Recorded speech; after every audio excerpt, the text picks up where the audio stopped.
Muy buenas tardes a todas, todos y todes. Desde la escuela le damos la bienvenida al encuentro Arte y Territorio, Educación y Arte en Territorio, perdón. Estamos acá en la mesa número 6, Derechos Culturales, Saberes y Memorias Comunitarias, coordinada por Victoria Guzmán. Victoria Guzmán ha sido invitada por la escuela para moderar esta mesa conformada por 7 proyectos muy valiosos que vamos a tener la oportunidad de conocer y de desarrollar en profundidad.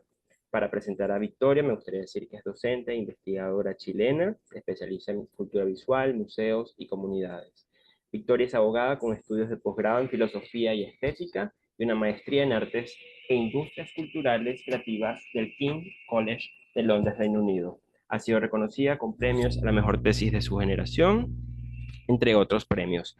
Actualmente se encuentra completando un doctorado en estudios de museos en la Universidad de Leicester, Reino Unido, perdón, y asimismo es crítica de arte y fundadora del blog El Coserío, en el que escribe frecuentemente para revistas académicas y especializadas. Bienvenida, María Victoria. Muchas gracias, Manuel. Bienvenidos todas, todos y todes quienes están aquí en esta mesa que, no quiero hacer spoiler, pero va a estar muy interesante.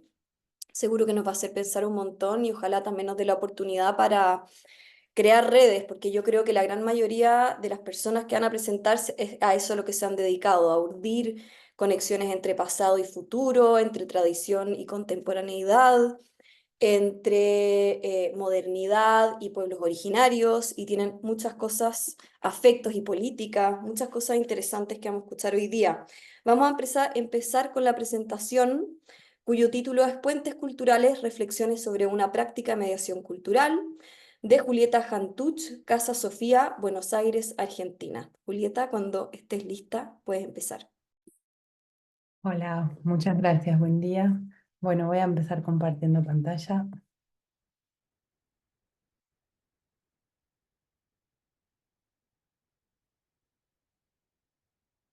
Bien. Bueno, el trabajo que presentamos, voy a tratar de hacerlo lo más rápido posible. Analiza, es un trabajo que reflexiona sobre el proyecto Puentes, que es una iniciativa de promoción del derecho a la cultura de Casa Sofía, que es una organización cultural de la ciudad de Buenos Aires. Y el trabajo analiza el proyecto reflexionando sobre tres ejes, tres puntos. Uno que tiene que ver con la perspectiva desde la que aborda la acción cultural el proyecto, otra que tiene que ver con qué entendemos por promoción del derecho a la cultura, y por último, cómo planteamos la estrategia de mediación cultural, analizando las dificultades y los aprendizajes en ese proceso. Casa Sofía es una organización cultural que tiene 9 años, que trabajamos en la ciudad de Buenos Aires, que tiene por objetivo crear y apoyar y desarrollar iniciativas artísticas emergentes del campo de la cultura independiente y por otro lado promover el acceso a la cultura de poblaciones vulneradas desde la perspectiva de la cultura como derecho. Y para el cumplimiento de este segundo objetivo, desde el año 2019, hace 6 años, desarrollamos el proyecto Puentes Culturales, que se trata de realizar una serie de actividades itinerantes, culturales, por distintos barrios vulnerados de la ciudad. Desde 2019 hicimos más de 150 acciones culturales en barrios, festivales, producciones artísticas, talleres de formación, murales, hicimos una serie audiovisual sobre el proyecto. Participaron más de 700 artistas y asistieron más de 16.000 personas a las actividades. Lo hicimos en 15 barrios de la ciudad de Buenos Aires y desde el año pasado tuvimos un apoyo para hacerlo a nivel nacional, se amplió a trabajar en las provincias del país.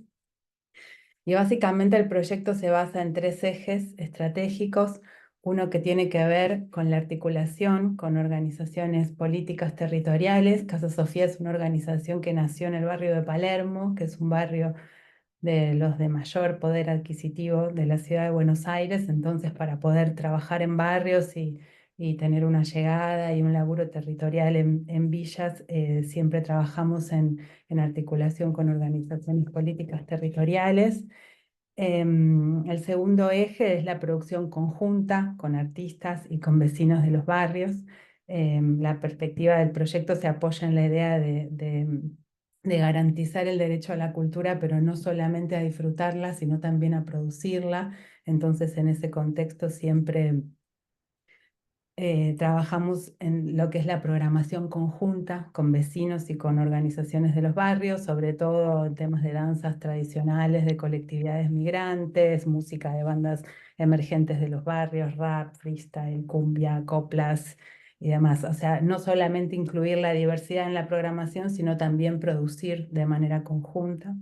Y el tercer eje es el intercambio entre artistas con reconocimiento masivo de gran trayectoria, artistas de la cultura independiente, más emergentes, y artistas barriales, con la idea de que las expresiones culturales más populares de los barrios no queden marginadas a los barrios, sino que eso permita un intercambio, un aprendizaje, un recorrido, una ampliación del barrio. Y bueno, estos son como los ejes que trabajamos para poder hacer real, digamos, el circular las diferentes expresiones de la cultura popular.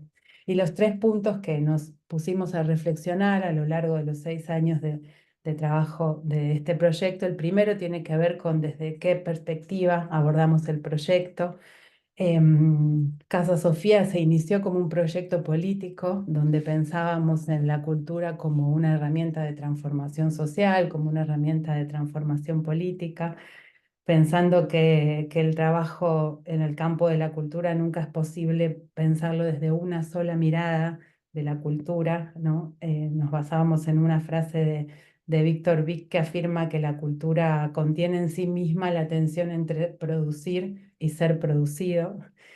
Y a partir de ahí nos preguntamos, nos empezamos a preguntar cuál real era esta idea abstracta y teórica que tenemos de la cultura como una herramienta de transformación y preguntarnos, bueno, ¿pueden las acciones culturales realmente convertirse en un dispositivo para transformar algo, para transformar las relaciones sociales, para transformar, eh, para hacer una transformación política?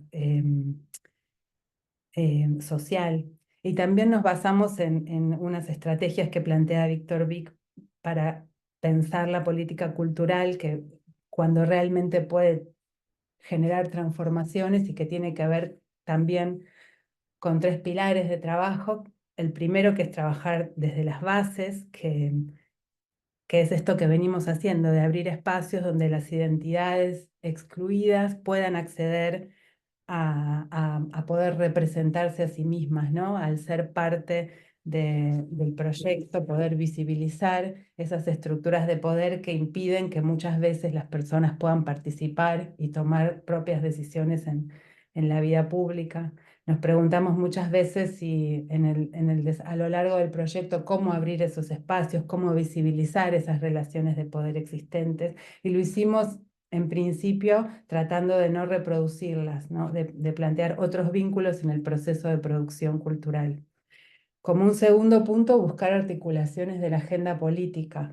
Nos costó mucho al principio en los barrios plantear la cultura como un eje de la agenda política. Siempre las prioridades tienen que ver con temas que suelen ser más prioritarios. Entonces, poder trabajar nos propusimos, digamos, encontrar esos puntos donde las agendas políticas se encontraban, donde podíamos laburar en el uso del espacio público y pensar en las políticas de vivienda, poder pensar en el hacer cultural y la gestión cultural como parte de las políticas laborales y ir haciendo, incluir a la cultura en parte de la agenda política de los barrios.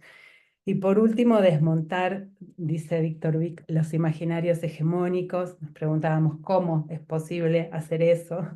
Y pensamos que se trata un poco de deconstruir la cultura con los propios elementos de la cultura, que en la medida en que vamos difundiendo otro tipo de representaciones sociales, y visibilizando, haciendo presentaciones en el espacio público de los barrios, visibilizando las danzas, los vestuarios, las banderas de las comunidades migrantes latinoamericanas, digamos, eso son ejemplos de elementos de la cultura que usó el proyecto para poner en jaque esos imaginarios que están naturalizados en la cultura hegemónica de la ciudad. A partir de eso empezamos a pensar, bueno, ¿qué significa el derecho a la cultura, no? Voy a hacer este punto más y termino, así lo que queda lo pensamos después. Para pensar esto siempre desde el principio, desde el proyecto intentamos problematizar lo que significa el derecho a la cultura en el sentido de no pensar solamente en el acceso al consumo cultural, no pensar solamente en disfrutar la cultura, sino también en producirla, ¿no? Nos preguntábamos, bueno, pero ¿cómo promovemos esas instancias? ¿Cómo hacemos para poder promover instancias donde la producción cultural recupere identidades de los barrios, esa mezcla, no sé, poder generar canales de circulación más amplios por fuera de los barrios? Y sabemos que garantizar un derecho es mucho más que acompañar la trayectoria de un proyecto, que ofrecer la posibilidad de hacerlo, pero sí creemos que vamos logrando hacer parte de la temática, parte del discurso, de la conversación, de los grupos de trabajo de los barrios, y como que en la medida que el tema se va metiendo en la agenda, también la percepción de las propias personas empieza a hacer que la cultura no es, el acceso cultural, digamos, no es un privilegio, sino que ser parte de esa producción es también un derecho. Esas son algunas de nuestras reflexiones respecto de lo que significa desde el proyecto promover el derecho a la cultura. Y por último, respecto de la mediación cultural, nos preguntamos, ¿no? ¿Por qué hacemos o para qué hacemos o qué significa la mediación cultural? Un poco recopilando las distintas posturas y posiciones, no las voy a relevar para acortar, pero mirando las distintas posturas que existen sobre lo que significa la mediación cultural, nos asumimos desde el proyecto la idea de la conceptualización de la mediación cultural como una herramienta para visibilizar los mecanismos de poder que estructuran las relaciones socioculturales. Pensar que la mediación cultural es una posibilidad de deconstruir esos sentidos para construir nuevos sentidos, ¿no? Como desde una dimensión política. Tomamos tomo una frase de Damián del Valle, que es un académico de la UNA acá en Argentina, en la Universidad Nacional de las Artes, que define a la mediación cultural como una capacidad de construir puentes dentro de la diversidad y gestionar conflictos interculturales con una mirada no ingenua, que reconoce las disputas y promueve acuerdos superadores en espacios no convencionales de la producción cultural. Y sentimos que esa es la postura desde donde abordamos la mediación cultural, de la que podríamos hablar y conversar un montón sobre las distintas posturas académicas también, pero bueno, no vamos a llegar. Solamente voy a pasar medio minuto de un video porque me gusta que todo no quede solamente en un relato teórico y se pueda ver un poquito de lo que significa este proyecto.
Listo.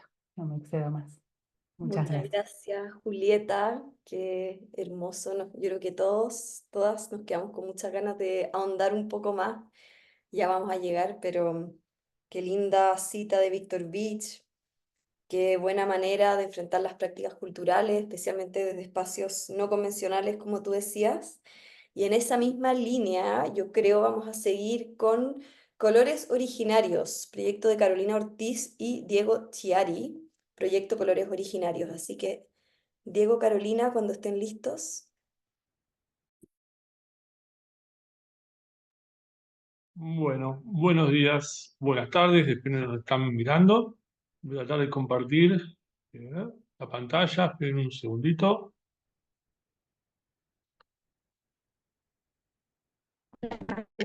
Todos. Esperen un minuto, que hice una macana, compartir, y vamos.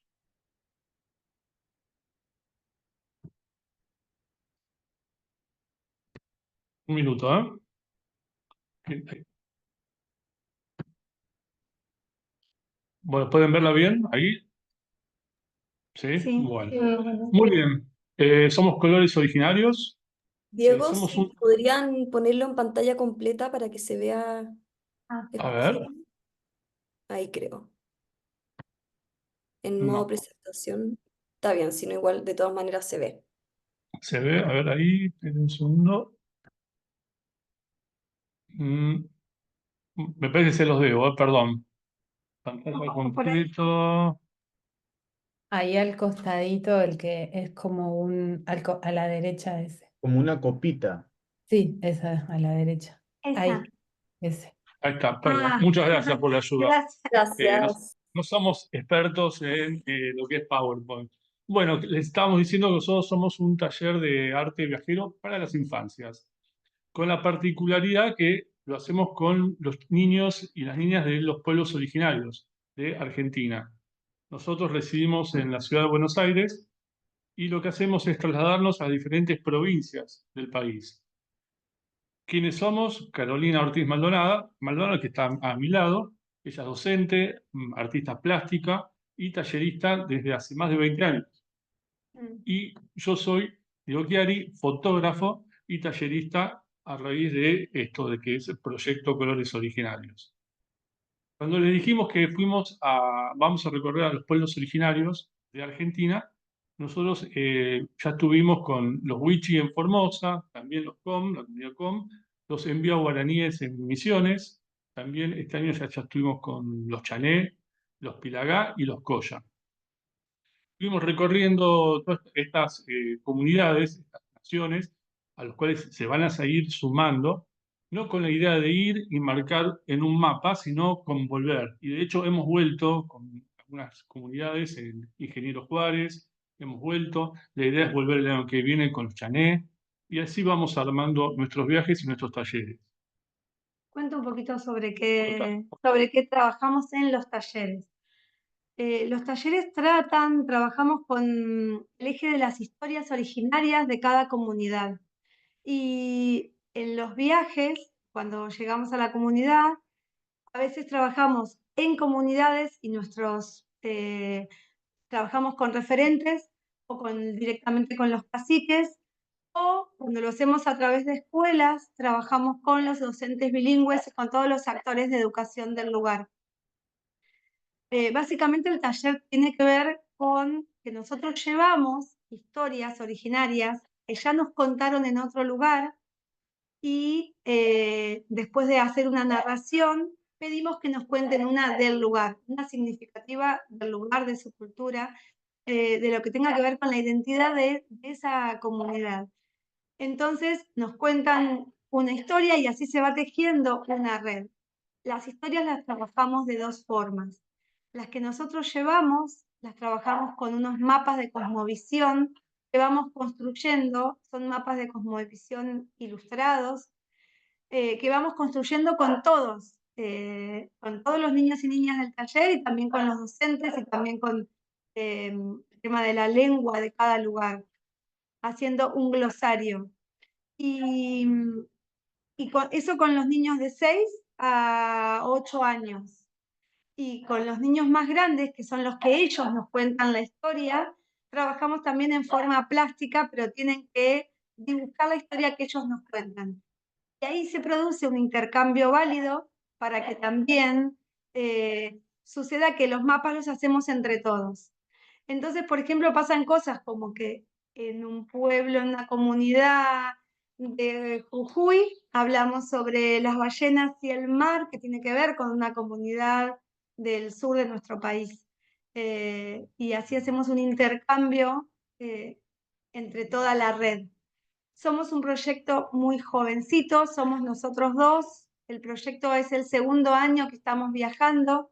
Al principio los viajes los elegíamos nosotros. Los viajes son siempre por comunidad. O sea, elegimos una nación y recorremos 2 o 3 comunidades de esa nación en cada provincia. Y hasta que empezó a pasar que nos empezaron a llamar desde las comunidades queriendo que el proyecto esté en diferentes lugares. Y lo que pasó este año, reciencito, porque hace menos de un mes que volvimos de trabajar en Salta, es que nos llamó un museo, el Museo Arqueológico de Cachi, para que trabajemos a través del museo en todas las escuelas de los parajes, para trabajar con las comunidades de Aguita Calchaquí. Y trabajamos con más de 350 chicos en este último viaje. Es como que nos pasa que el proyecto empezó a crecer solo. Siempre trabajamos en territorio, o sea, en sus comunidades. Este año pasó que también nos llamaron de la Feria del Libro de Buenos Aires para que visibilicemos el proyecto, para que lo podamos contar.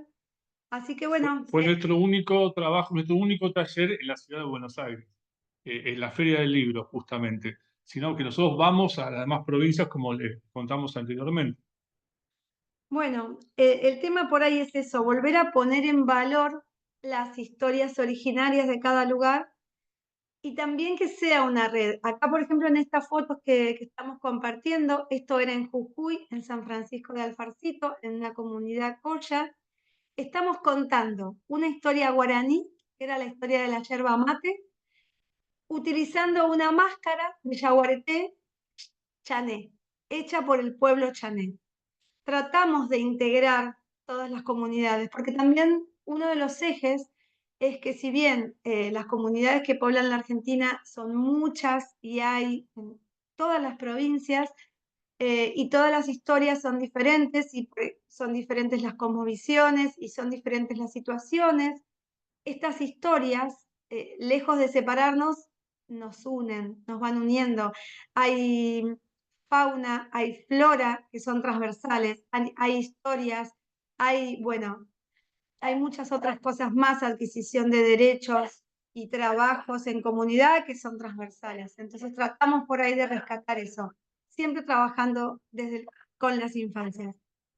Este es un mapa de cosmovisión, en este caso pusimos el pueblo chané, en donde están, El arete Iguazú. Está dibujado, interpretado el arete Iguazú. claro, tanto de la flora como de la fauna, los objetos más significativos. ¿Me molesta mucho el perro? Porque puedo ir a callarlo ya mismo. Bueno, por ahí esa es la idea de colores originarios. Ir recorriendo y seguir haciéndolo y seguir creciendo. Y esto que hablaba Diego de que no era un puntito en el mapa, con todas las comunidades quedamos en una conexión en las cuales seguimos con proyectos a la distancia.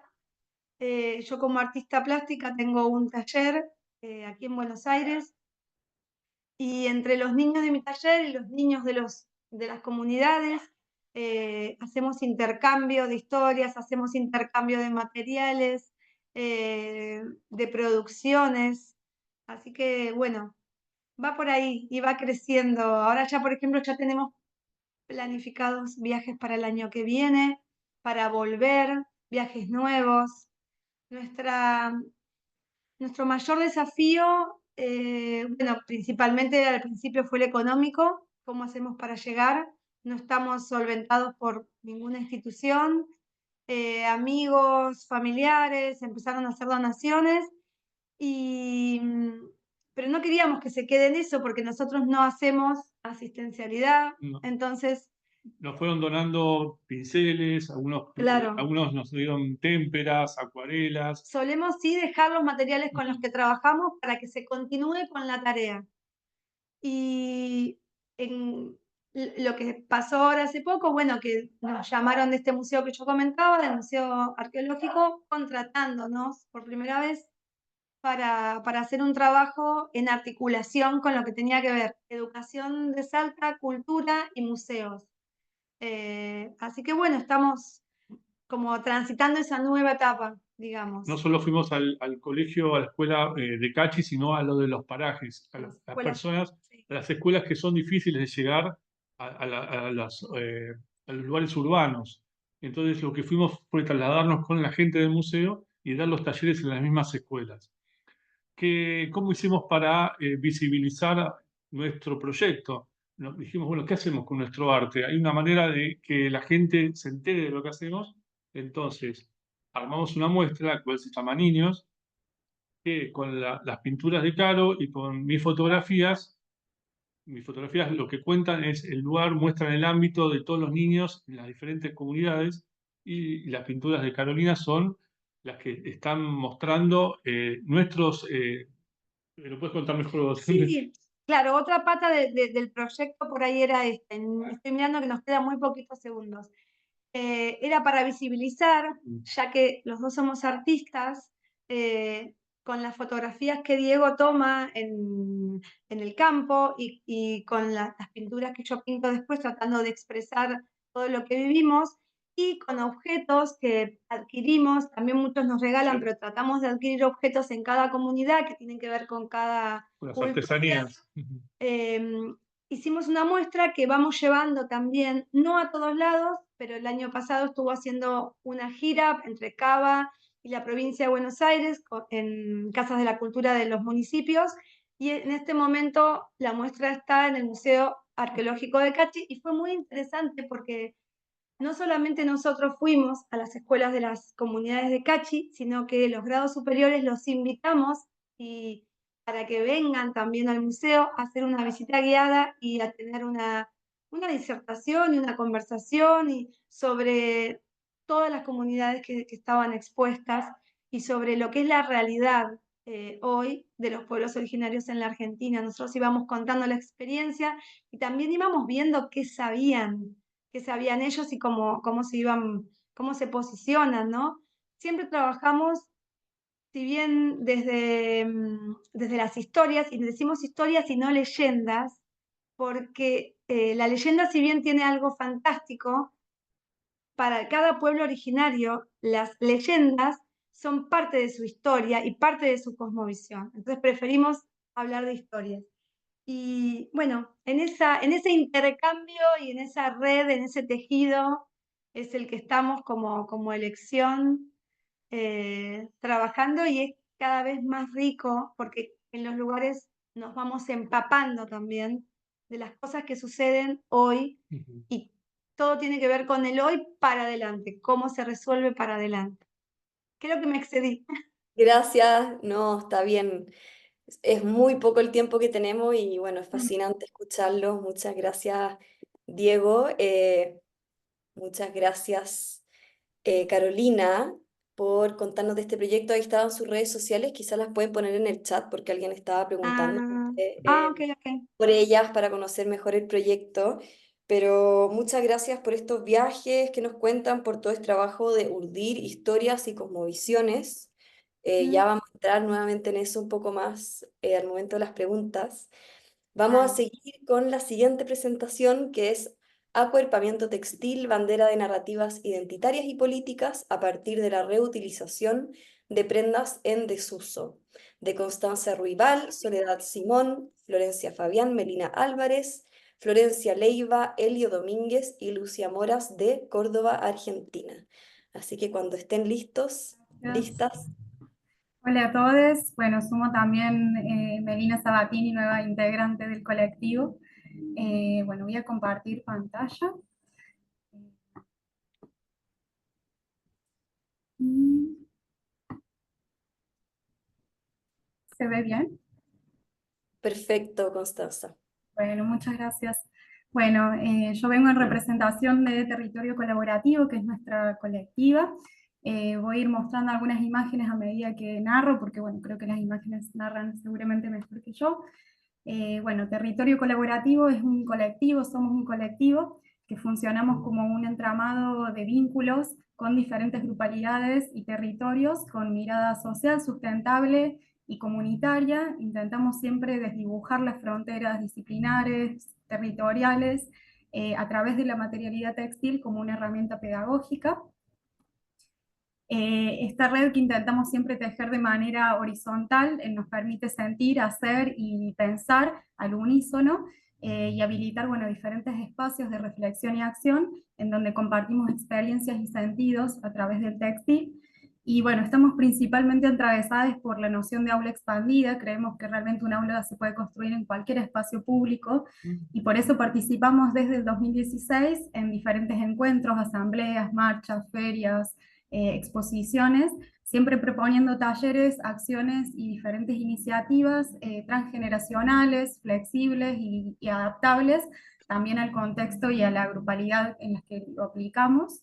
Y sobre todo asumimos el textil como un archivo vivo que habilita de alguna manera interacciones y posee la capacidad de guardar algo de todos esos gestos que participaron de su hacer por la porosidad material y simbólica que tiene el textil. Y también con estas acciones tratamos de ejercitar la atención dinámica atravesada por el textil como nuestra brújula de referencias sensibles, y así, bueno, poder estrechar lazos y fortalecer vínculos entre integrantes de ciertas comunidades y diferentes comunidades, porque somos muy itinerantes, y bueno, siempre incubando modos de acción colectivos. Por eso nuestra tarea como equipo principalmente es aportar herramientas propias del oficio textil para generar autonomía, afianzar saberes también populares y siempre desde la imaginación política, que es nuestra principal, bueno, bandera. Y hablando de bandera, bueno, la experiencia que venimos a contarles hoy, a compartir, es la de acuerpamiento textil, que es una bandera de narrativas identitarias y políticas. Bueno, en principio no quería que se me escape contar un poco los objetivos en general, digamos, del grupo, más allá de esta experiencia, que se basan en 5 ejes o patas del textil, que es pensar el textil como una herramienta política, pedagógica, identitaria, reflexiva y vincular. Siempre intentamos promover modos de aprendizaje, circulación y producción del conocimiento a través del textil de manera muy trans, en todos los sentidos, transterritorial, transdisciplinar, transgeneracional, mezclándonos mucho y sobre todo intentando potenciar las identidades a través de la indumentaria como un dispositivo de relatos portables. Creemos que la indumentaria es una forma de comunicar un mensaje y de expresar una identidad, y por eso, bueno, a través de ella intentamos generar redes colaborativas desde una perspectiva social, sustentable, siempre recuperando lo que hay a mano, y también experimental. Experimentamos mucho con diferentes técnicas y formas de hacer textil, desde el bordado, la estampación, sublimación, serigrafía, y bueno, siempre intentando que esas técnicas, esas herramientas sean participativas y emancipatorias, en el sentido de que esas herramientas puedan ser adaptables, accesibles a los contextos en los que se aplica y replicables, es decir, que esas comunidades después no nos necesiten para seguir trabajando con estos modos de expresión. Y así, bueno, intentamos compartir espacios comunitarios para siempre reflexionar desde nuestro hacer y desde nuestras manos, reivindicando también la práctica textil como, bueno, una herramienta política, ¿no? En ese sentido, bueno, un poco la experiencia de este acuerpamiento o esta bandera textil, les contamos que, bueno, una de nuestras acciones, que es esta bandera, de alguna manera une cuerpos y también indumentaria, digamos, prendas en lucha, porque, bueno, resulta, digamos, un poco de experiencias de expresión comunitarias, populares, consignas, demandas, que son plasmadas desde diferentes grupos con los cuales nos vinculamos con cooperativas, organizaciones socioambientales, y siempre a través de estos aspectos materiales, pero también sobre todo simbólicos del indumentario y del textil, para poder expresar las demandas, los deseos y las necesidades de cada grupalidad. Entonces esta bandera de acuerpamiento, que es muy linda porque realmente se ve como muchos cuerpos abrazados cuando sale a las calles, de alguna manera nos permite encontrarnos a través y alrededor de ella. Pasa algo muy particular también, que es que bueno, la gente lo atraviesa, la agita, corre por debajo, digamos, es en sí mismo un cuerpo, esta junta de cuerpos, que bueno, se ve agitado en esas manifestaciones también. Y de alguna manera, bueno, lo que intentamos hacer es agarrar fuerte los derechos que nos están tironeando desde Latinoamérica. Veo, hay unos trazos locos, no sé qué sucedió, pero bueno, arte o vivo. Bueno, esta bandera se va nutriendo del taller, de uno de nuestros talleres principales, que es el de Manifiesto Textil. Este taller, bueno, en este taller brindamos herramientas y técnicas de reutilización desde el indumentario para la expresión de narrativas. Creamos manifiestos junto a las comunidades para que, bueno, a partir de la intervención de retazos y de prendas en desuso, siempre recolectando lo que está a mano, reflexionamos sobre la historia de esas prendas, sus nuevas funcionalidades y cómo se pueden convertir desde esa perspectiva social y sustentable en manifiestos portables. Y al finalizar los talleres, cada persona se lleva su manifiesto portable intervenido, pero a la vez pedimos que siempre dejen un retazo o una prenda que se sume a esta bandera, que sigue creciendo. Hoy tiene unos 7 metros, pero bueno, ahí sigue creciendo a lo largo de estos años, de alguna manera, bueno, entramando estas voces, ¿no? Que se siguen uniendo. Nuestra idea en ese sentido, voy a pasar un poco más a algunas otras imágenes. En ese sentido, bueno, queremos siempre surcir esas voces para que se junten, agitarlas para que se despierten y llevarlas puestas para encarnarlas también en cada paso que damos. Y también entendemos que mediante el ir y venir de esas manos alrededor del textil, también hay algo de esos gestos que son repetitivos y que son testimoniales, que nos hablan sobre una situación, sobre un contexto, sobre un grupo. Por eso pensamos que son procesos del cuerpo a través de los cuales también podemos pensar y reflexionar. Y también algo que me parece interesante como expresar el nombre del grupo es que las herramientas y materiales que usamos también evidencian nuestra esencia muy híbrida, porque responden a múltiples orígenes, intereses, curiosidades, y vamos adaptándolos según los diferentes contextos. Y siempre elegimos trabajar sobre todo desde la recuperación, recolectando lo que hay a mano para buscar también nuevas funcionalidades y sentidos en lo que otras personas pueden descartar. Y esto abre la posibilidad creativa de alguna manera a modificar las herramientas y también las materias primas o encontrar otras análogas según las necesidades y las características de cada contexto y de cada grupalidad. Y esa adaptabilidad que fue surgiendo intuitivamente en el grupo comenzó a ser como una parte esencial de nuestra forma de hacer, porque bueno, siempre exploramos desde ese espíritu flexible, creemos que somos tan flexibles a veces y diversos como una bolsa de retazos, justamente, en donde nada sobra y nadie sobra, que es uno de nuestros principales motivos de hacer. Y bueno, finalmente también un poco para cerrar esta presentación y no extenderme, quería como expresar a nombre del grupo, como un manifiesto también personal del grupo, es que bueno, no queremos limitarnos a pensar y a ver los textiles, sino que más bien queremos experimentarlo física y emocionalmente de manera simbiótica, en la medida en la que nosotros producimos esos textiles, pero esos textiles también nos producen a nosotros, y hay algo que nos hacen cuando los hacemos.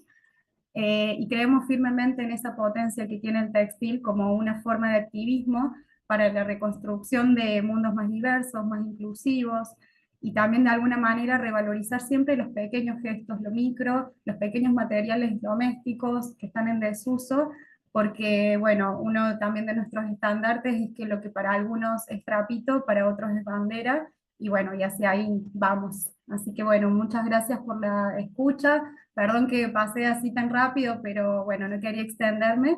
Sí, al final, acá les dejo eh, una de las placas, que, bueno, nuestros delantales que son lo llevamos a todos lados y ahí, bueno, está nuestro Instagram y nuestro mail también para poder seguir en contacto y en conversación. Y bueno, gracias por la escucha.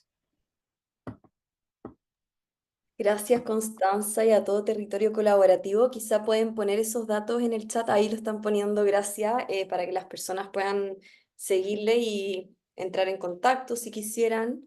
Estamos hablando mucho de urdir, de puentes, ¿verdad? De conectar, y sería increíble que esto también fuera otra instancia de conexión y de reunirnos, más allá de solamente este pequeño encuentro. No sé si están presentes María Carolina Díaz o Irene de Bocetos desde la Amazonía.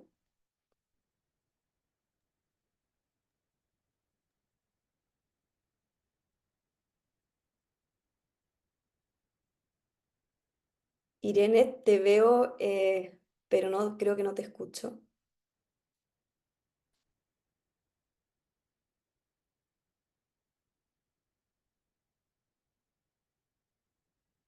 Vamos a avanzar. Irene, si quieres escribe a mí o a Manuel o a Manuela por interno y mientras tanto vemos qué está pasando por tu lado. Vamos a avanzar con Ecotono.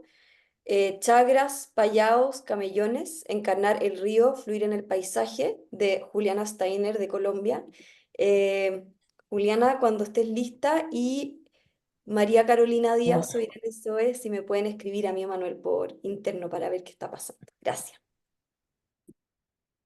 hola, muy buenas tardes a todas y a todos. Denme un segundito mientras pongo mi pantalla y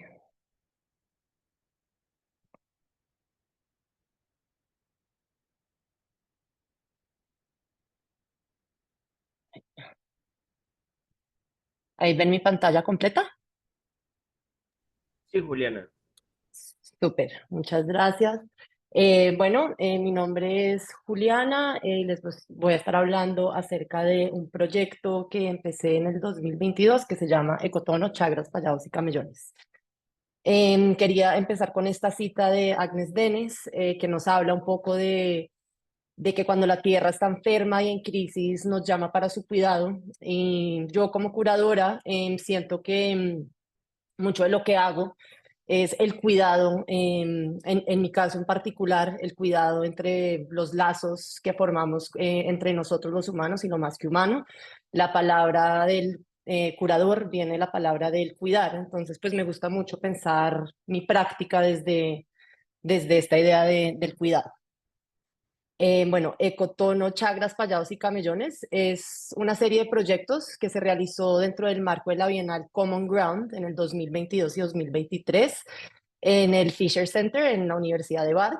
Y es una bienal que ocurrió en dos momentos, en época de cosecha, época de siembra en el 2022 y época de cosecha en el 2023, además de tres curadurías que pasaron un poco paralelamente en tres países diferentes, en Palestina, en Sudáfrica y la mía, que fue en Colombia.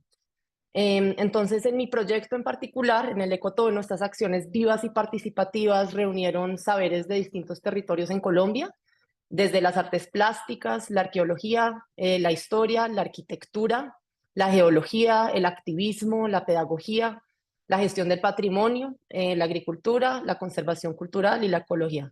Nada más. Em, bueno, el ecotono es un nombre biológico donde los animales y las redes ecológicas se juntan y en esa juntanza crean un sistema más robusto de vida, donde como en esa pelea lo que empieza a existir es como una diversidad de la biología juntándose. Por ejemplo, cuando pensamos en una selva y el océano, por ejemplo, uniéndose, genera un manglar, eso podría considerarse un ecotono. Entonces son como estos puntos de transición entre dos sistemas biológicos. Cuando encontré esta palabra, me fasciné mucho por ella y me pareció que era muy apropiada para hablar de estos 6 proyectos que terminé armando alrededor de básicamente diferentes ecosistemas y territorios en Colombia, donde lo que básicamente proponía esta curaduría era una serie de preguntas en torno a la forma de relacionarnos y habitar los ecosistemas de una manera más robusta y una manera pues un poco más compleja, desde esa visión pues multiespecie, usando herramientas y sistemas alimentarios no dominantes. Entonces, básicamente este proyecto ocurre en 6 partes de Colombia, en el Pacífico colombiano, en 2 partes de la Amazonía colombiana, en Bogotá, en la sabana de Bogotá y por el Cauca.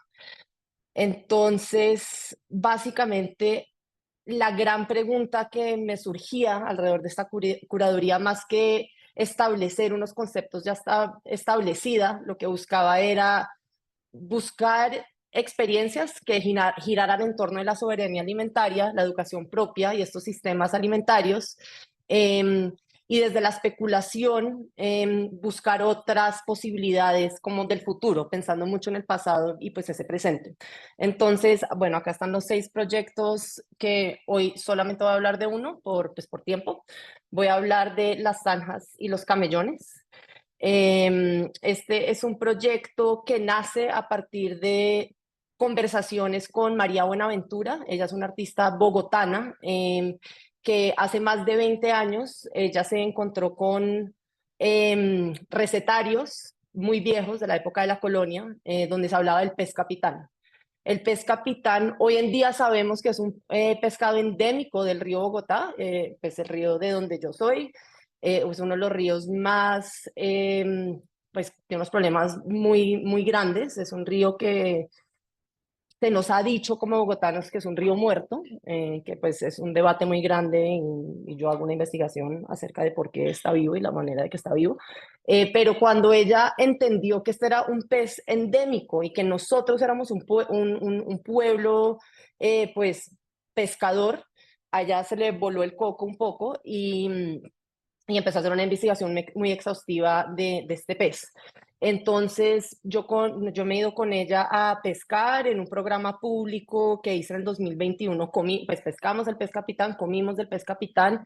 Y algo muy bonito que dice María es que la memoria colectiva de las cosas se extingue cuando dejamos de colectivamente pensarlas. No es que el pez se extinga o no, pero si colectivamente nos olvidamos de nuestras recetas, de nuestros alimentos, de la manera como nos relacionamos a un territorio, ahí es que hay una extinción como conceptual. Entonces, a partir de este proyecto, cuando me invitaron a hacer la curaduría de Common Ground, yo le pregunté a María acerca de cómo continuábamos estas conversaciones y estos proyectos que pues, yo ya había tenido con ella, y ella me dijo que en realidad lo que le interesaba era investigar pues cómo y de qué manera mejor vivió el pez capitán. En los 60s, en unas aerofotografías de Silvia Broadbent, ella encuentra unas aerofotografías donde ve un sistema elevado, donde lo que se ve acá, como ven acá, son como estas líneas así ajedrezadas.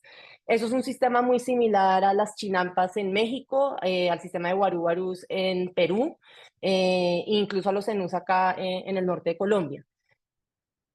Este era un sistema totalmente desconocido para la mayoría de los bogotanos y muy poco estudiado también.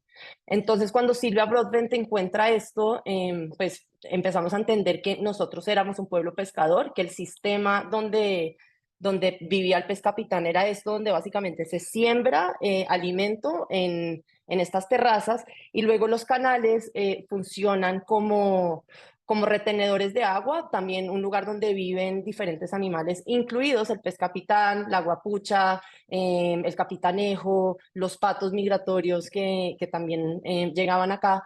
Y además las utilizaban los muiscas, los indígenas que habitaron Bogotá, también para moverse alrededor de la sabana de Bogotá.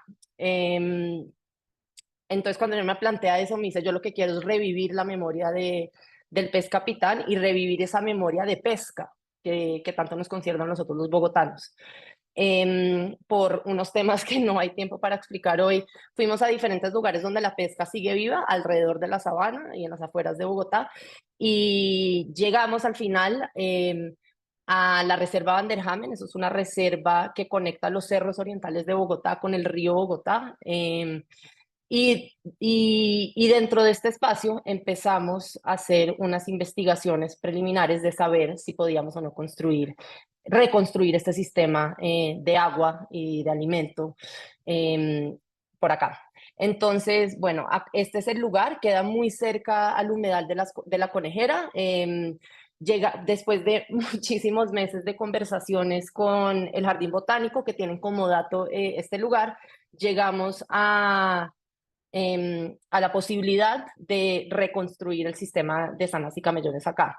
Esto lo hicimos de la mano de un montón de personas, incluido el arquitecto Diego Bermúdez, la arqueóloga Lorena Rodríguez Gallo, de Sabina Vanderhamen, y de las personas que a punta de cada pala pues fuimos construyendo esto. El primer real permiso que pedimos, estas son unas imágenes, se me está sacando el tiempo.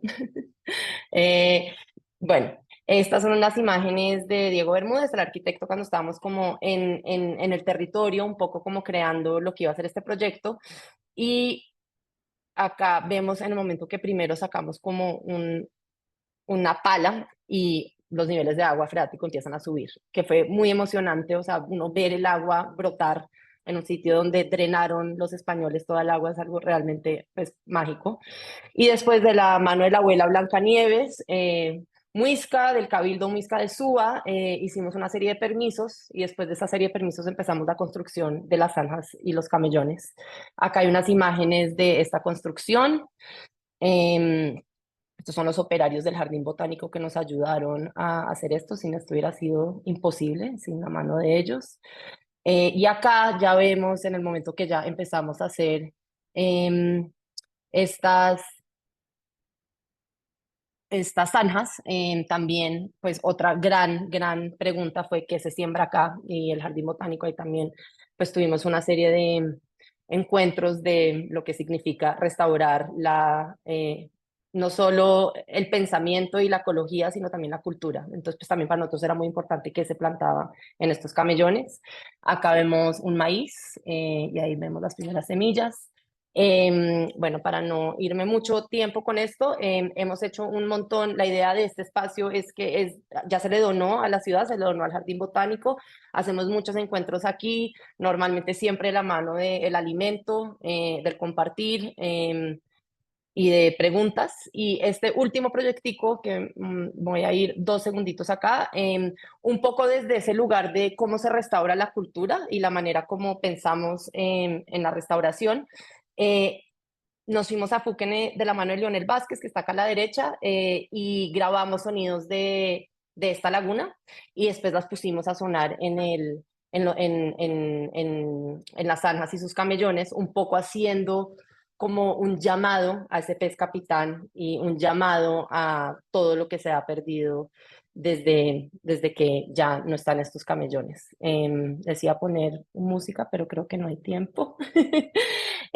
Acá hay un link del libro que salió el año pasado de Ideartes, que hace parte de la investigación.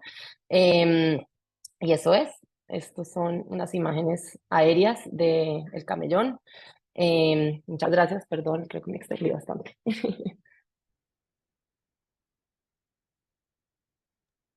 Gracias, Juliana, qué hermoso. Me tocó el rol de ser la mala de este cuento, porque yo solo quiero seguir escuchando, pero lamentablemente tenemos que caber todos y todas y después, sí, por favor, si puedes compartir todo lo que puedas, porque yo estoy segura que todas las personas que estábamos escuchándote queremos seguir sabiendo de cómo fue esto y ya entraremos un poco en el rol ese que tiene el arte que viene un poco a desordenar o a cuestionar y abre, en este caso, esta zanja, una cosa súper material. Vamos ya a volver a eso para saber más. A continuación van a presentar la presentación Memorias en Movimiento, Museo y Comunidad en La Pila, Ecuador. Presentan Pamela Ceballos y Gema Quijije. Así que cuando estén listas. Hola, buenos días. Estamos muy contentas de estar aquí. ¿Me confirman si ya se puede ver en pantalla completa? Bueno, yo soy artista y antropóloga y estoy ahora aquí con Gemma Quijije, que es gestora cultural de la comunidad de La Pila, para contarles sobre un momento reciente de un proyecto de larga data. Al menos son 10 años desde que yo conocí esta comunidad, me involucré en proyectos y son 6 años desde que construimos un proyecto de un museo comunitario. Solo por situar un poco esta comunidad, se encuentra en la costa de Ecuador, en la provincia de Manabí. Y hay una particularidad muy grande de este lugar y es que el pasado prehispánico está vivo en un pozo ancestral, un pozo de la cultura manteña, que tiene incluso objetos arqueológicos en su interior. Y esta agua ha sido el inicio de esta comunidad en el siglo XIX. Esta agua permitió el poblamiento de este lugar. Es un agua que se utiliza incluso cotidianamente para actividades y es un agua que mantiene permanentemente este recordatorio de que este pasado está vivo. En esta comunidad es importante mencionar también que en la década de los 60 aquí se da una conexión, una serie de procesos que hacen que el coleccionismo público de los museos nacionales impacte en las comunidades en procesos de excavación informal que en los Andes se conocen como huaquería. Y ustedes pueden ver que esta comunidad está ubicada alrededor de sitios arqueológicos y entre las dos ciudades principales que tenían museos. Entonces, en La Pila se van a concentrar mucho personas dedicadas tanto a la excavación ilegal, pero una particularidad muy grande es que aquí se empiezan a hacer también réplicas de estos objetos. Surge una tradición artesanal. Esta tradición surge entre los años 50 y los años 60. Es un proceso que en un inicio tiene este interés de jugar con esos gustos coleccionistas, con esas necesidades de construir colecciones tanto de públicos y privados. Surge desde la falsificación, pero luego se transforma en un proceso de réplicas artesanales. Y por este propio origen del oficio, es un oficio que ha ido cargando unos estigmas muy fuertes y que incluso ahora es muy sorprendente que se mantenga. Nosotros, a partir de nuestros análisis, de lo que hemos visto, lo concebimos como un oficio en resistencia, un oficio que frente al régimen de patrimonio oficial, frente a las maneras autorizadas de aproximarse hacia los patrimonios arqueológicos, aquí hay un proceso de mucha creación en el que la réplica no es para nada una copia fiel de algo, sino que más bien es siempre un proceso de actualización, un proceso de reinterpretación que mantiene vivo este diálogo con el pasado. El museo surgió en el 2018 como una iniciativa mía como artista en diálogo con la comunidad y en ese momento la idea era visibilizar a estos artesanos que circulan en el anonimato y que cada uno tiene también su propia línea de trabajo con muchísima creatividad. Cada quien ha desarrollado también sus propias propuestas. Entonces, en el 2018, esa idea de reconocimiento, de colocar los nombres a piezas que fueron donadas por artesanos fue clave para nosotros y este espacio se construyó con apoyo del gobierno parroquial, donde se ubica actualmente el museo, un espacio que se destinó y que está, podríamos pensar que es un museo de sitio porque está exactamente al lado del pozo prehispánico. Este proceso ha tenido mucho que ver la comunidad y ha sido un proceso largo, pero un proceso muy enriquecedor de ver cómo la comunidad se ha ido apropiando de este proyecto y de una iniciativa que surgió en el año 2021, después de la pandemia, que tuvo efectos muy graves en esta comunidad al depender bastante del turismo. Un artesano, Javier Rivera, él tuvo la idea de que empecemos a hacer talleres dirigidos hacia niños y niñas de la comunidad, que vean en este espacio de talleres una valoración de los conocimientos que ellos tenían. Entonces, la Asociación para el Rescate de la Alfarería Ancestral La Pila se conforma recientemente en el 2023, pero es parte de ese trabajar con los artesanos y que ellos puedan también dar valor a sus conocimientos. Desde este proceso se han hecho muchísimos talleres, al menos anualmente hemos logrado desde el 2021 generar espacios de encuentro, espacios en los que los artesanos son quienes proponen los contenidos, quienes trabajan con los niños, han desarrollado metodologías, hemos aportado también para que ellos tengan una confianza en sus procesos más pedagógicos, pero ha sido muy interesante ver cómo los artesanos han sido quienes han puesto en valor sus conocimientos y esta relación que está muy viva, muy latente con el pasado prehispánico. Los trabajos que hacen los niños les abren también un diálogo con unas historias familiares que están ahí presentes, familias artesanas, pero también esta historia del oficio y de la relación con la arqueología que está presente en la comunidad. Hola, me presento, mi nombre es Gemma Quijije. Yo voy a hablar también un poco del trabajo que hemos estado realizando con Pamela Ceballos y con la comunidad de La Pila, de la cual orgullosamente soy parte de ella. Acá vemos un poco de lo que hemos estado haciendo en el año actual. Tenemos el proyecto del museo, que ya es la renovación. Un poco de esto nosotros queríamos actuar desde que se hiciera sentir también el museo, desde la parte de los sentires, como el tacto, como la escucha. Por eso vemos acá una foto de Daniel Mesones y Richard Santana con una botella Silvato. Ellos están en la pileta, esa botella Silvato se activa con el agua.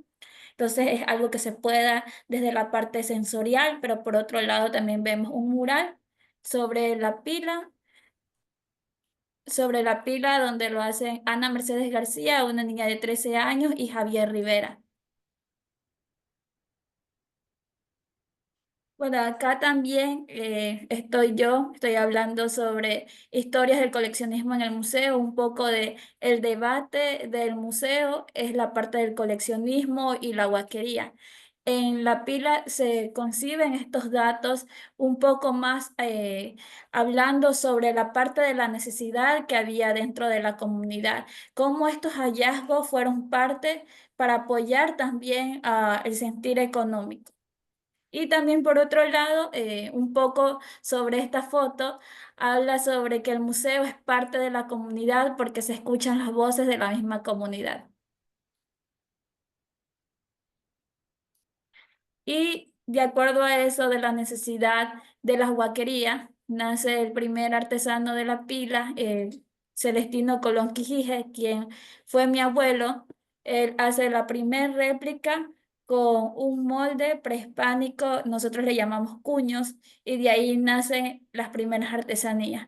El hablar un poco de esto, de esta imagen, es muy emotiva para nosotros, tanto para Pame y para mi persona, porque habla sobre la construcción de los pasados, el presente y un posible futuro. Acá vemos una obra de un artesano, Guillermo Quijije, y por otro lado vemos a una obra de Ariel Muentes, uno de los niños que han participado en nuestros talleres, talleres intergeneracionales.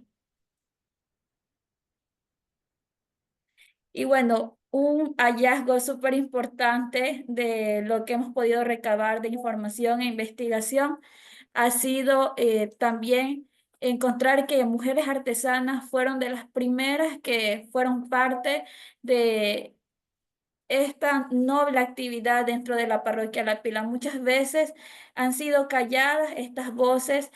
Actualmente hay más artesanos hombres que artesanas mujeres y hablar de esto es para nosotros súper importante porque se habla sobre una lucha social también que tiene que ver con la feminidad. Por eso vemos aquí una obra de Consuelo Mesones donde ella moldea una obra de su propia madre le enseña el arte artesanal, pero por otro lado vemos también a una niña que es parte de nuestros talleres y también esto es algo importante dentro de esto porque la mayoría de participantes de los talleres intergeneracionales han sido niñas, lo que a nosotros nos da gran emoción el saber de hacia dónde estamos nosotros proyectándonos. Por lo tanto, el museo actúa como un aporte a la comunidad donde se haga sentir la identidad cultural de la misma y como les decía anteriormente, que también se escuche su voz y su propia historia. Muchas gracias. Muchas gracias. Les dejamos un enlace con una página web del museo por si quieren ver este proyecto. Gracias, Pamela, gracias, Gema. Qué interesante este ejemplo de museo comunitario poniendo en tensión una forma de cuidado que es congelar versus y exhibir otra forma de cuidado que es más plástica, más flexible, más cambiante en el tiempo, más abierta. Ya, yo creo que vamos a volver a eso después para las preguntas, pero quería seguir con la penúltima presentación, Proyecto Intangible, Arte, Activismo y Educación por la Defensa y Recuperación Simbólica del Patrimonio Cultural, de José Carlos Orrillo Puga. Así que, José Carlos, cuando estés listo. Sí, voy a empezar a compartir pantalla.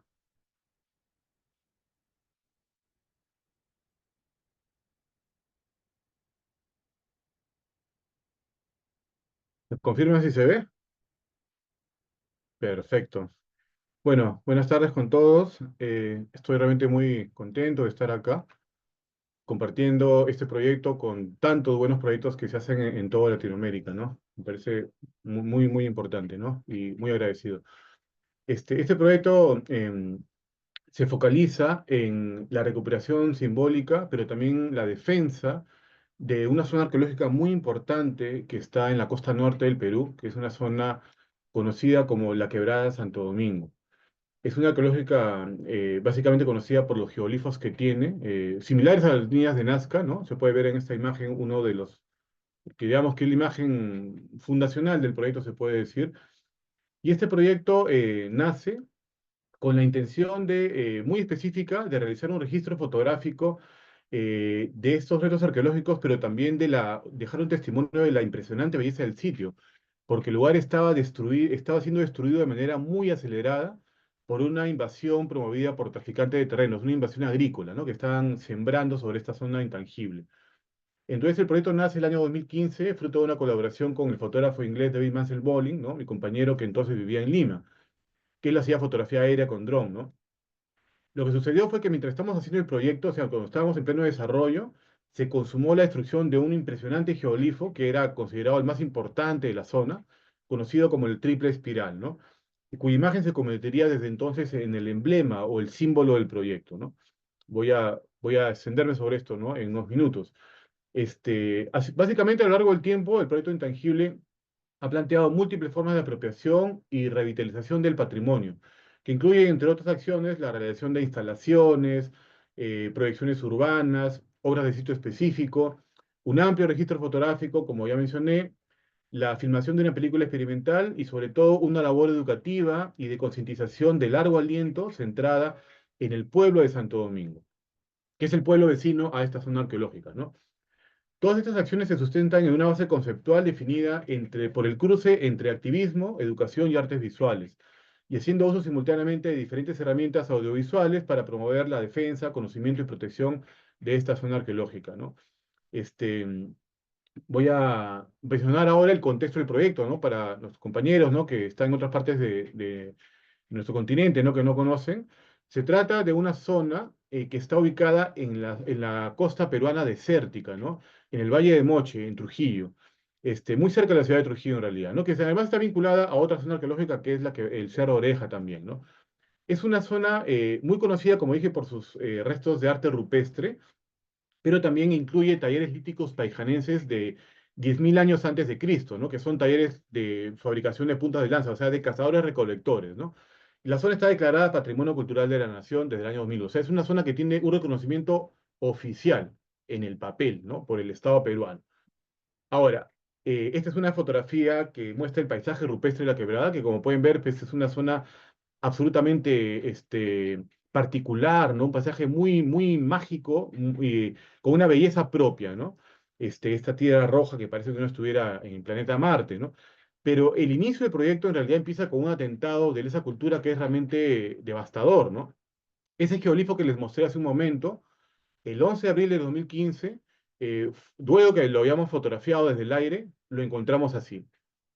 Y fue, bueno, como pueden ustedes imaginarse, pues una experiencia realmente traumática, ¿no? O sea, ver cómo estos invasores agrícolas habían repasado el geolifo con un tractor con la intención de borrar el patrimonio, no con la intención de sembrar, porque el surco para sembrar es el que se ve en la parte alta de la fotografía de la derecha. Entonces fue una destrucción adrede.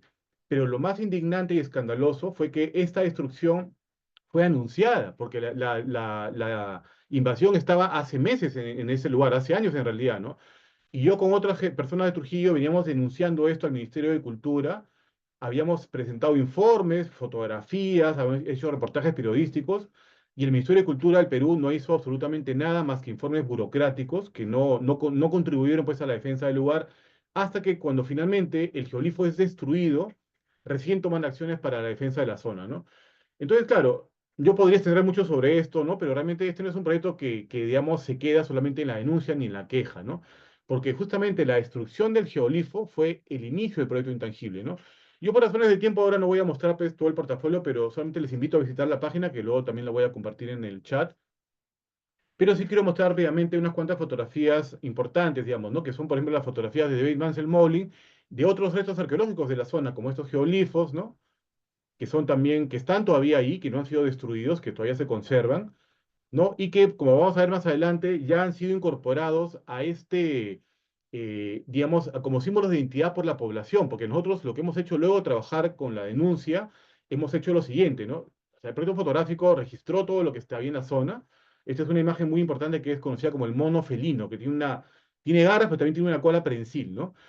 Y hemos empezado estas acciones de reconstrucción de la figura destruida. O sea, nuestro objetivo inicial fue ya, el geolifo original fue arrasado en el territorio, pero con la fotografía que teníamos, no íbamos a permitir que esa imagen sea olvidada jamás. Y lo primero que hicimos, ¿qué cosa fue? Plantearle la imagen geolifo a la entrada de la zona arqueológica, para que estos invasores que seguían entrando al lugar a regar sus chacras, ¿no? Ocupadas ilegalmente, lo vean ahí, delante suyo, como un recordatorio de lo que habían hecho, ¿no? Entonces esto se hizo en el canal Chaimochi, que es el canal de donde roban el agua para sembrar, y luego se proyectó sobre la fachada de la Corte Superior de Justicia, porque este atentado, como se imaginarán, ha quedado impune.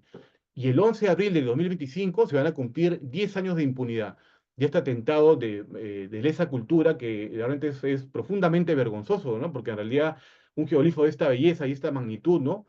Simplemente nunca se castigó a nadie, nunca se detuvo a nadie, nunca ni siquiera se puso una multa a nadie, ¿no?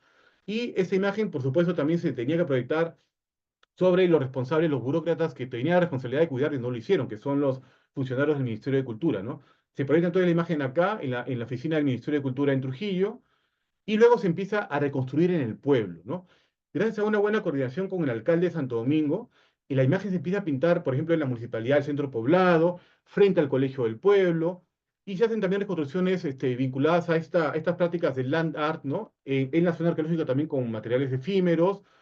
eh, Luego también se hacen intervenciones urbanas con stickers por toda la ciudad con motivo de la exposición del proyecto, el año 2018. Esa es una intervención muy interesante que quiero comentar rápidamente, que el geolifo se reconstruye con yeso, ¿no? El yeso es un material que usan los invasores de tierras en el Perú para lotizar las zonas invadidas. Es un polvo blanco, ¿no? Entonces, con ese mismo polvo nosotros hemos reconstruido la figura, dándole vida nuevamente sobre una zona ya, digamos, arrasada, ¿no? Del complejo arqueológico, ¿no? También se ha reconstruido con piedra, ¿no? Y se ha hecho también proyecciones urbanas conmemorando el bicentenario de la independencia, ¿no? En Trujillo, ¿no? Proyectándolo sobre diferentes instituciones emblemáticas de la ciudad, ¿no? Voy a pasar ahora rápidamente al componente educativo del proyecto, donde aquí ya la intervención se focaliza ya no en acciones artísticas, sino en la población, ¿no? Para también contribuir al conocimiento, investigación y la defensa de esta zona arqueológica con las mismas poblaciones de origen, ¿no? Entonces, se han hecho hasta el momento 3 investigaciones aplicadas en este centro poblado, ¿no? Utilizando básicamente fotografías y videos como parte de una estrategia de comunicación de largo aliento para cambiar, fortalecer esta identidad cultural, ¿no? Hay que tener en cuenta que muchos de los escolares con los que hemos trabajado del Colegio del Pueblo venían de familias que eran antiguos invasores agrícolas, o eran vecinos, o se conocían, ¿no? O eran parte, digamos, de esta gente que luego hace años había invadido la zona arqueológica, ¿no? Entonces es una investigación, un proyecto que también involucra un componente educativo, en el cual se involucra a la población, básicamente los escolares de este centro poblado, ¿no? Entre las muchas acciones realizadas que voy a mostrar ahora con unas fotografías, destaca la performance Espiral Humano, que fue filmada y fotografiada desde el aire y que contó con la participación de 160 escolares del colegio 81526 de Santo Domingo, ¿no? ¿Qué hicimos acá, no? Sobre la cancha de fútbol del colegio reconstruimos la figura en vivo y la filmamos, ¿no? Dándole vida nuevamente a esta espiral con estas personas, ¿no? Que de alguna manera estaban vinculadas emocionalmente y familiarmente a la destrucción del geoglifo, ¿no? Luego también hemos usado materiales educativos como la serie audiovisual chilena Tiki Tiki Prehispánico, que le hemos pasado también como parte de las estrategias didácticas desarrolladas en el colegio.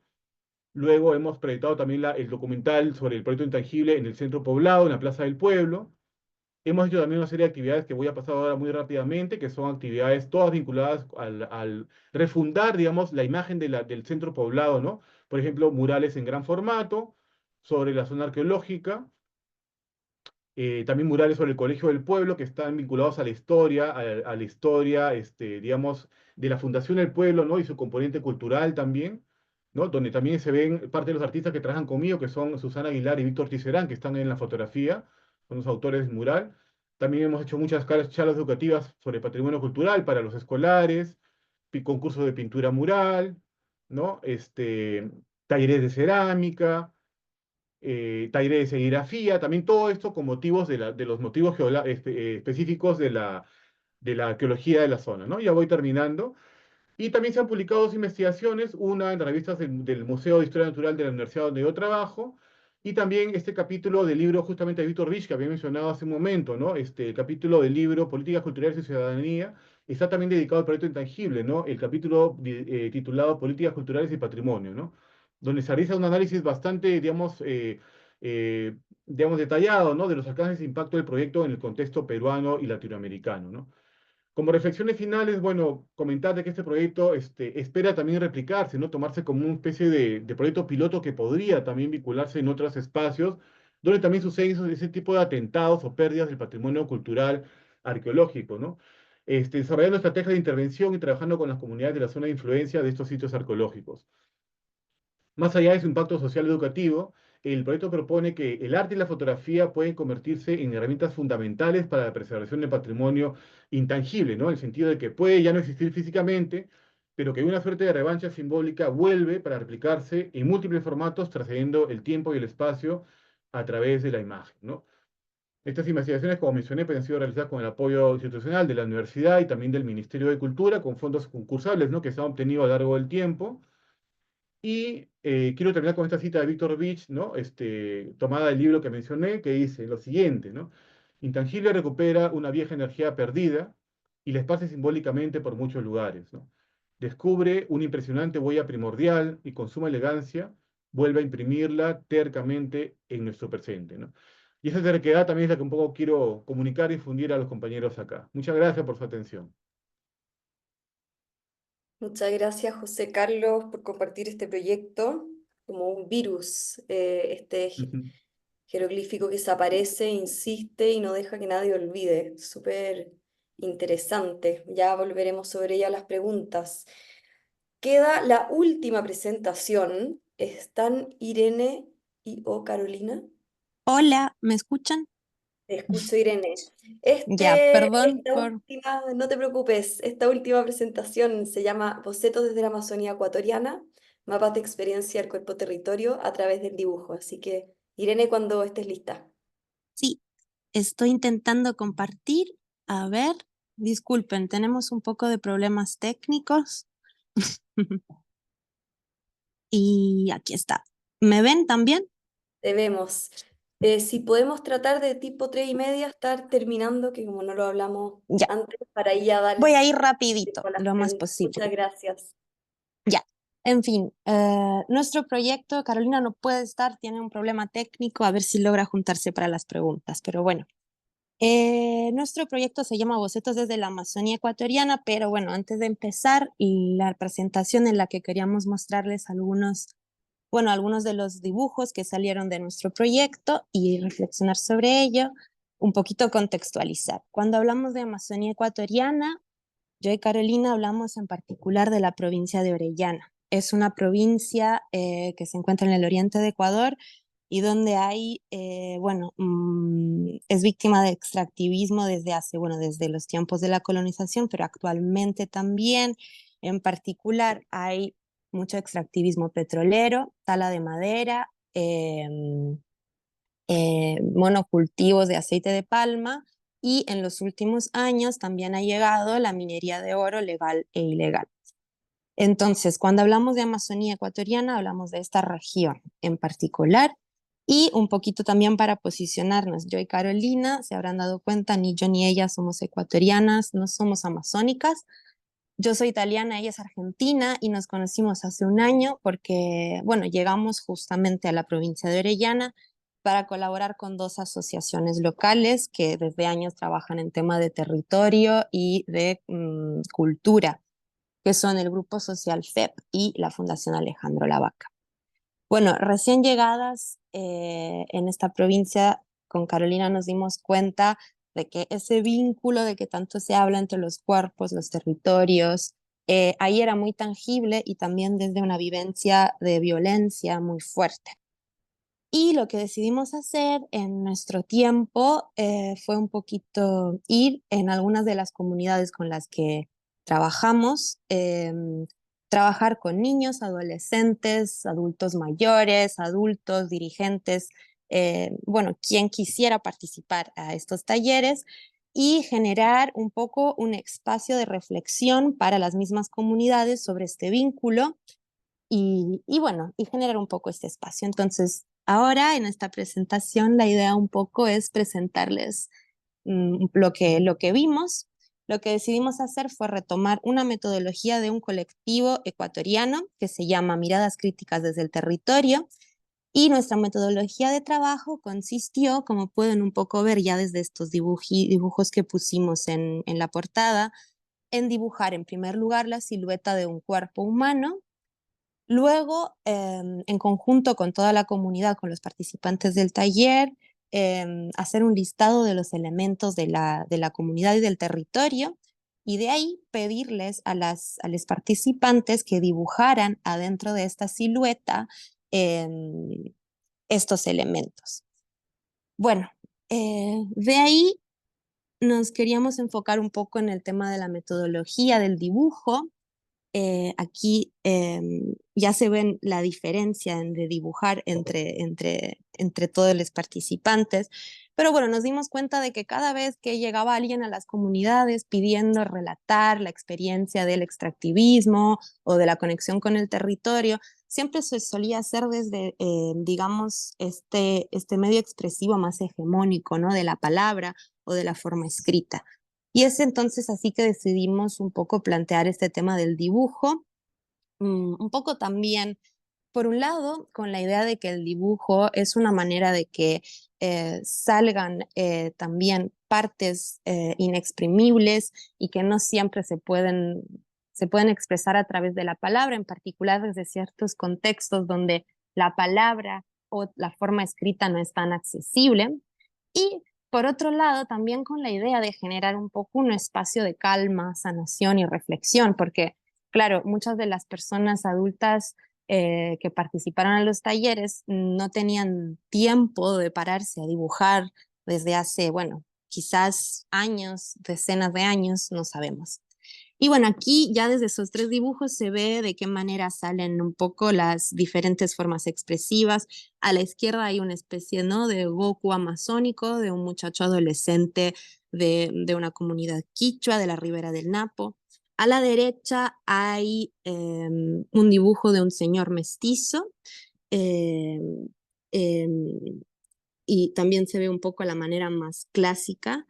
Y bueno, me olvidé un poco darles otro tema de contexto, y es que trabajamos en particular con comunidades de la nacionalidad quichua, guaraní, y también con comunidades mestizas de la provincia de Orellana.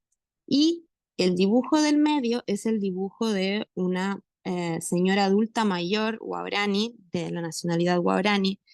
Y bueno, nos dimos cuenta cuando ella nos dio el dibujo de que quizás muchos de los adultos mayores de los indígenas no sabían mantener en la mano un marcador o un lápiz porque no saben escribir. Y entonces también esto, por un lado, nos hizo reflexionar a nosotras sobre la metodología misma que escogimos para este taller. Y por otro lado, también creemos que esto es también un relato del territorio y de la relación y de los vínculos con el territorio que existen. Bueno, Más allá de eso, también lo que nos parecía interesante un poco contarles en este espacito bueno, de qué manera salen las historias y relacionadas con el territorio a través de estos dibujos. Entonces, aquí algunos ejemplos. A la izquierda, este es un dibujo también de una chica adolescente de una comunidad cerca de la capital de la provincia, del Coca. Y como ven, hay un río en sus pies que está todo negro, es el río Coca. Ese río es un río que ha sido contaminado en 2020 por un gran derrame de petróleo y actualmente, justo en estos días, en la Corte Constitucional de Ecuador, se está juzgando Petroecuador, la compañía, por este derrame. Y se está juzgando sin consultar a las comunidades locales. Entonces, también, digamos que este dibujo toma también un valor político, adquiere un valor político en el momento en que se ve de qué manera, en cambio, esta contaminación territorial y explotación territorial está afectando, en primer lugar, a las personas que habitan esos territorios. Y es un poco lo mismo con el dibujo que tenemos por acá, todo a la derecha. Este es el dibujo de un señor de una comunidad mestiza que en cambio, bueno, relata un poco, bueno, está el tema de los mecheros y el cáncer, los ríos contaminados, ven, hay unos peces muertos por ahí, y también hay este botadero de basura a cielo abierto, que es otra de las grandes luchas, digamos, del territorio, pues estas comunidades están contaminadas por este botadero de basura a cielo abierto, están luchando desde 2019 para, para la para la reparación ambiental por parte de la provincia y no están, digamos, obteniendo casi nada. Pero más allá de todos estos conflictos que también se pueden ver, digamos, desde los dibujos de las personas, también salen saberes y conocimientos. Y este es un poco el caso de este dibujo del medio. Este es el dibujo de una mujer artesana guaraní de la asociación Awore. Y, y bueno, aquí adentro están dibujadas, más allá de algunas artesanías, también las que son las plantas que se utilizan para la elaboración de estas artesanías. Entonces, bueno, esto nos parecía interesante para dar a conocer de qué manera los dibujos pueden contar historias muy complejas. De hecho, estamos siendo muy rápidas porque habría un montón de cosas que contar. Y, en fin, solo digamos el último punto, también nos parecía interesante destacar de qué manera los dibujos están contando de estas dinámicas, relaciones que son interespecie, que son simbióticas. Y aquí solo algunos ejemplos. Hay algunos elementos naturales de especies vegetales o animales que se repiten en los dibujos. Uno de ellos son los ríos, obviamente, muy importantes para la Amazonía, que suelen cruzar el cuerpo, como si atravesaran los cuerpos y las personas que habitan estos territorios. Otro elemento interesante es que hay algunos animales que, perdón, hay algunos animales que suelen aparecer todo el rato y son, por ejemplo, la boa, las mariposas, que muchas veces ni están incluidas en el listado de elementos de la comunidad que pedimos hacer al principio, pero que luego siempre aparecen en los dibujos. Y así es también con algunas especies vegetales, como por ejemplo la chonta, que es esta palma que ven que sale desde la pierna del dibujo del centro y que es una planta que tiene, un árbol que tiene este fruto, la chonta. Hay solo una temporada de chonta en la Amazonía, lo que es bastante raro por la Amazonía. Y, y digamos, tiene también un valor cultural muy fuerte. Entonces, bueno, así queríamos un poco concluir nuestra presentación y lo que nos parecía interesante es que a través de estos dibujos, que son también obras de arte y que también intentamos restituir a las comunidades de diferentes maneras, a veces lográndolo, a veces menos, pero es un poquito el relato de un territorio, del cariño que existe hacia el territorio por parte de las personas que lo habitan, pero también de los diferentes conflictos que existen, de la manera que atraviesan las personas, las individualidades, los cuerpos y bueno, y también se vuelven de alguna manera unos mapas subjetivos de este territorio. Bueno, muchas gracias. Muchas gracias, Irene. Qué interesante y qué hermosos los dibujos, muy cargados Sí. todos, y interesante ver cómo las personas de esos territorios procesan y ubican en sus propios cuerpos estas urgencias y estas crisis que se viven a nivel medioambiental. Quería invitar, esta fue la última presentación, a todas las personas que están escuchando a hacer las preguntas que hayan tenido y darle un gran aplauso desde la casa a estas 7 presentaciones.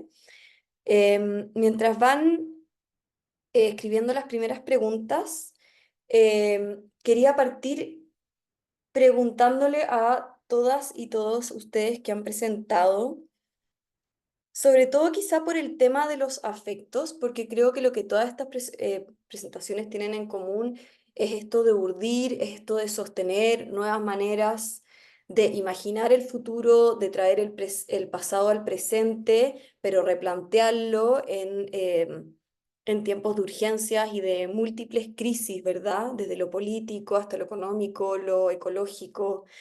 Em, entonces quería saber qué rol juegan los afectos y qué rol juega el arte también como herramienta.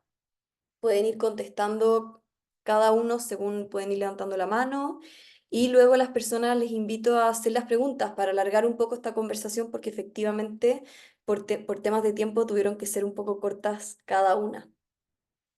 No sé si partir por construir puentes y podemos quizá ir en el orden en que presentamos. Bueno, em, respecto de los afectos, particularmente el proyecto, había un punto que estaba como en las conclusiones, en los aprendizajes. Algo que aprendimos en el trabajo así medio externo y trabajar en barrios y en villas, sobre todo de la ciudad, en las que o sea, que no es nuestro territorio, no es nuestro barrio, fue la generación de confianza, ¿no? Como la posibilidad, como para que se dé lugar a la expresión de esos saberes y esas identidades culturales. Siempre ese proceso lleva tiempos bastante largos en relación a la generación de la confianza para poder armar un trabajo colectivo genuino. Es algo que aprendimos en relación también a cómo eso se expresa después en los tiempos de la gestión, ¿no? Como que las distintas realidades y los distintos contextos, sobre todo cuando en contextos de mucha vulneración de derechos, también los tiempos son otros, los tiempos de gestión, los tiempos de producción de obra, los tiempos de organización, y bueno, eso fue parte de un aprendizaje de laburo que llevó mucho tiempo y me parece que está muy atravesado por los afectos, porque sobre todo tiene que ver con la generación de confianza y el sostenimiento del laburo en el tiempo, ¿no? Que no son cosas flashes que llegan y se van, sino procesos que se van armando durante mucho tiempo, que a veces es difícil, pero que a nuestro criterio es lo que posibilita un resultado positivo, digamos. Em, Respecto del arte, no sé si podría resumirlo, qué sé yo, es todo al final, de eso se trata. Paso la palabra. Diego, Carolina, ¿cómo ven ustedes esto de sostener nuevas relaciones, el rol del arte? Son preguntas amplias para que ustedes también les puedan dar el foco que les parezca más apropiado Sí, para su proyecto. sí, por ahí tomo esto que dijo Juli, a ver, uno va, y más en nuestro caso, y se mete en un territorio que no es el nuestro, y en nuestro caso también en una cultura y en una cosmovisión que no es la nuestra. Entonces, al principio por ahí se nos hizo muy difícil, pero el sentimiento primario era vamos a aprender. Eso también llevó un tiempo, entrar en puntas de pie a cada comunidad. Y yo me acuerdo que para la primera comunidad yo dije, bueno, organicé, yo hace más de 27 años que trabajo en educación no formal, con talleres, yo era la tallerista, y cuando llegué y tuve que hablar, me acuerdo que fue en una comunidad wichí, lo primero que me salió fue, bueno, yo vengo a aprender, y no me salía nada más. Después el taller sucedió, y ahora lo que pasa es que, bueno, nos tomamos nuestro tiempo, y la construcción, voy a hablar sobre los mapas, es una construcción que hacemos entre todos. Como ya los chicos en general, las comunidades saben que nosotros vamos de nuestra visita, de nuestro tiempo ahí, va a suceder después un mapa de ellos, cada uno pone su arte. Y después los mapas quedan con el arte de todos, ya sea el arte de la palabra, en las traducciones de las lenguas, en los dibujos de ellos que van plasmando, y saben que es una construcción comunitaria, una construcción entre nosotros y ellos, y más que construcción yo le llamo comunión, ¿no? Porque es una común unión de un momento de amor total. Y lo lindo también que es que por ahí después nosotros nos quedamos, recorremos la comunidad y a veces nos quedamos muchos días y nos vamos encontrando con los niños, con las niñas, con las personas en diferentes lugares. Y el cariño y no sé, la identificación sucede. Y entonces siempre está esto de volver y de tratar de volver y bueno, y de quedar, ¿no? Siempre en contacto. Así es. Chicos, No, cedemos a él. Sí, que no, sigan. No. Está todo dicho. le quería preguntar a Constanza cómo lo ve ella en un proyecto que sin duda debe estar cruzado por el tema de los afectos en clave feminista también. Sí, totalmente, incluso recupero, bueno, también las palabras que vienen diciendo, porque creo que los afectos justamente es lo que nos permite atravesar todas las fronteras, desde justamente género, edad, territorio, cultura. Hay algo que nos acerca de una manera muy íntima y que puede generar mucha confianza, que es justamente el afecto, que es no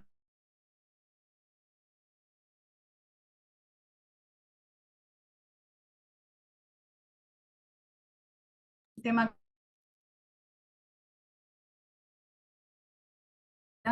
es como la base, creo, de todos nuestros trabajos, ¿no? Y en el textil pasa también porque siempre partimos de la pregunta de si tu prenda, siempre pedimos que lleven algún elemento textil significativo y partimos de esa pregunta de si tu textil hablara o si tu prenda hablara, qué contaría de tu vida, y es inevitable que ahí surjan los afectos, ¿no? Porque ahí nos damos cuenta que no importa el lenguaje, la cultura, el territorio, siempre hay alguna conexión, ¿no? Capaz es diferente la manera de nombrarlo, es diferente el contexto, pero ahí nos unimos todos porque todos tenemos algo para contar, y a su vez el textil en sí mismo tiene algo para contar de cómo se vio afectado por esa vida que vivió. Entonces hay algo como de esa traducción, ¿no? Que siempre nos parece muy importante trabajar, porque así como los textiles como por tan domésticos y tan cotidianos no se visibilizan y están siempre ahí, nos envuelven en un textil cuando nacemos y cuando morimos, pasa lo mismo en el sentido, digamos, de los afectos, ¿no? Como es algo que tenemos tan presente a veces que naturalizamos y no visibilizamos y no le damos la importancia que tiene. Entonces, la verdad que en eso como que creo que en nuestro caso particular, el textil es como la representación de esos afectos, que es esa red de cuidado, de sostén, que va más allá de cualquier límite que nos podamos poner desde esta sociedad también, que a veces nos impulsa a pensar ese individualismo o el poder en un sentido, si se quiere, como más desde, bueno, que el afecto y la sensibilidad es una debilidad. Bueno, siempre intentamos como revertirlo, y en eso nuestros aliados principales son esos textiles de compañía y de sostén. Entonces creo que eso es lo que siempre nos hace volver al eje y al sentido de por qué hacemos lo que hacemos. Y bueno, y siempre hacemos el chiste de que siempre lloramos, somos personas que lloramos mucho y hacemos llorar mucho a las personas.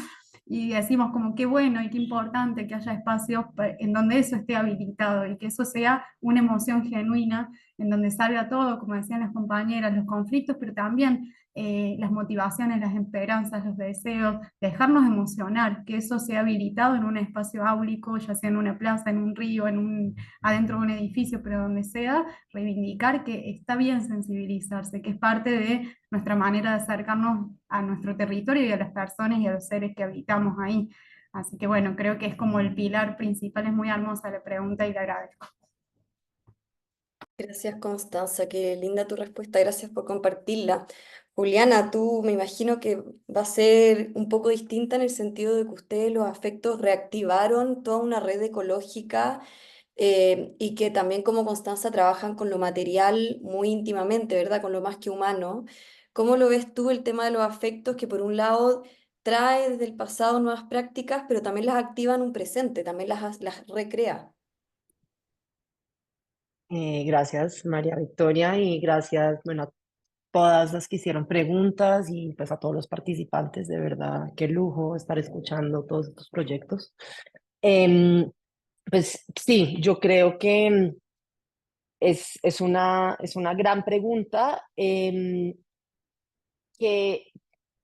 vuelvo otra vez a cómo nació este proyecto, que fue por medio de pues María Buenaventura, que hoy en día de verdad se ha dedicado casi que a la cocina y a restaurar esa memoria desde los alimentos. Y eso a mí me tocó mucho, pues porque ella al final lo que está haciendo también es como generar un vínculo hacia el río, en este caso el río Bogotá, que hoy en día yo hago parte de un colectivo que se llama Entre Ríos y nos dedicamos también a repensar la relación que se tiene con el río Bogotá. Bogotá fue construida dándole la espalda al río. Em, Hay ciertos tramos del río que huelen muy fuerte, que están absolutamente contaminados. Y, y cuando decía anteriormente que pues, los medios han dicho que el río está muerto, es pues precisamente porque le estamos dando esa espalda al río. Entonces yo creo que desde los afectos de entender de qué manera nos relacionamos al río, nos relacionamos, primero entendemos que es el río no solo agua, el río es quién vive ahí, humanos y más que humanos.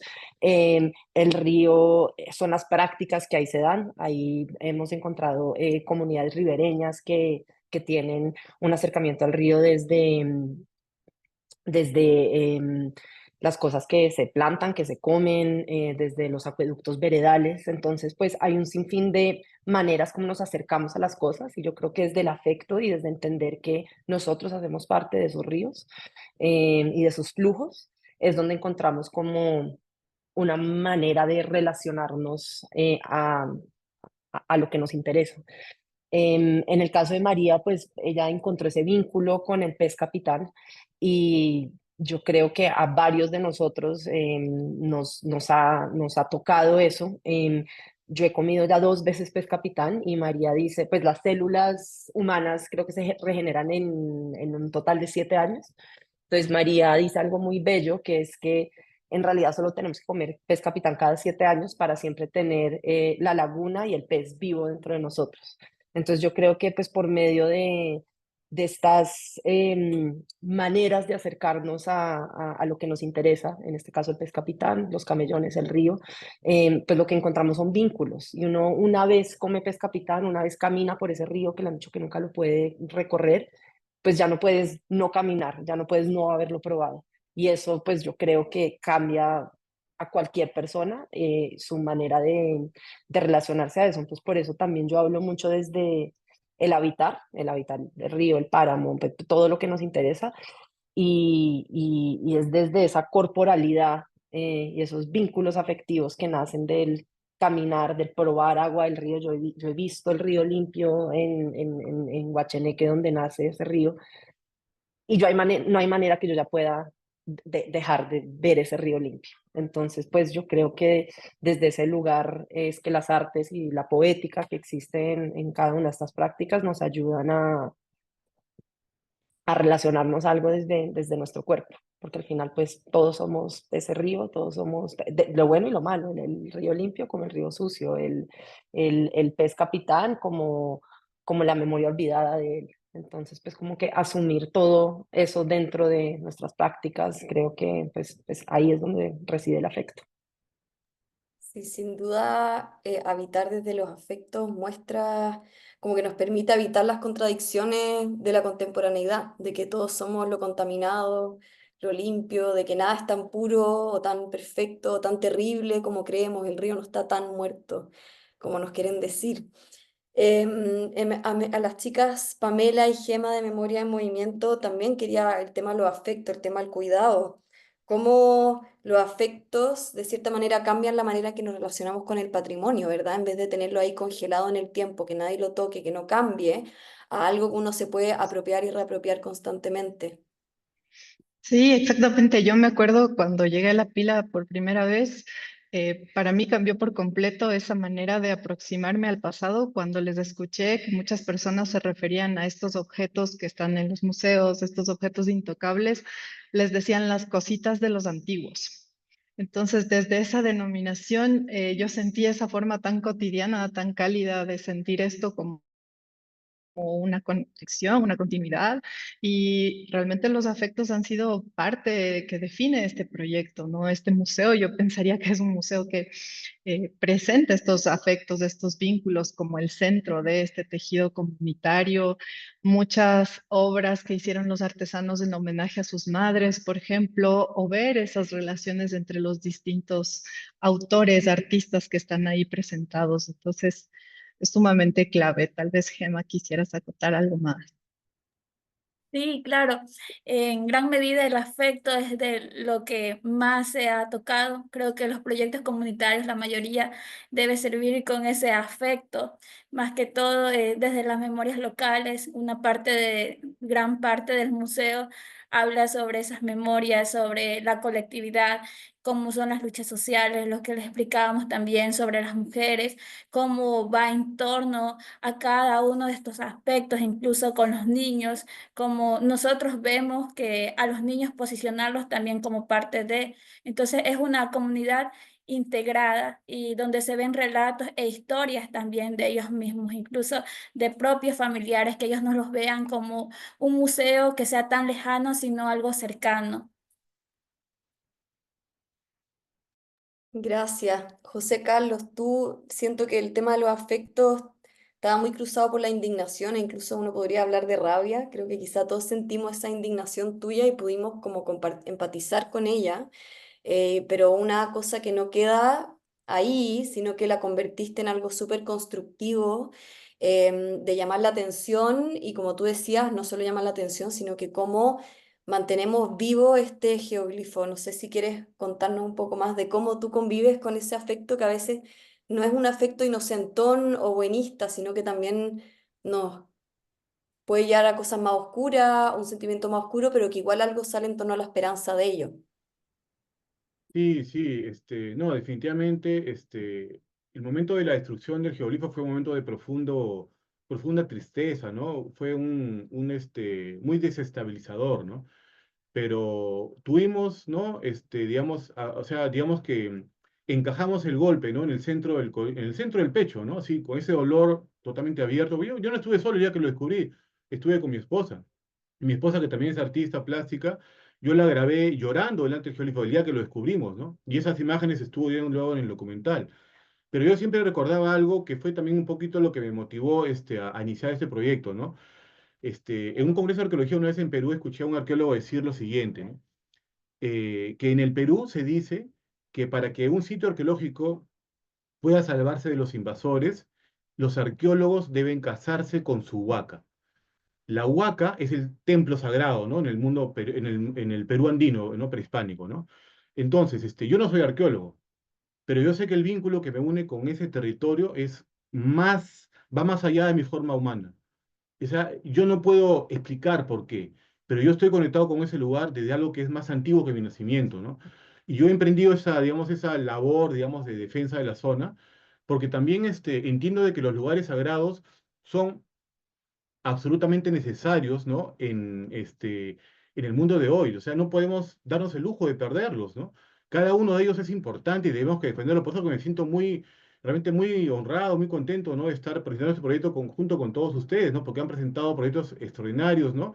Y algunos, por ejemplo, muy cercanos a también lo que estamos haciendo acá en Perú, ¿no? Como el proyecto del río en Bogotá, por ejemplo, que es alucinante, esa manera de enfocar la reconstrucción, ya ni siquiera simbólica, sino física, ¿no? Del río que todos dicen que está muerto, ¿no? Igualmente me decían a mí, pero ese lugar lo van a destruir, me decían, o sea, en el Perú tenemos miles de sitios arqueológicos, ¿no? Entonces, uno más, ¿no?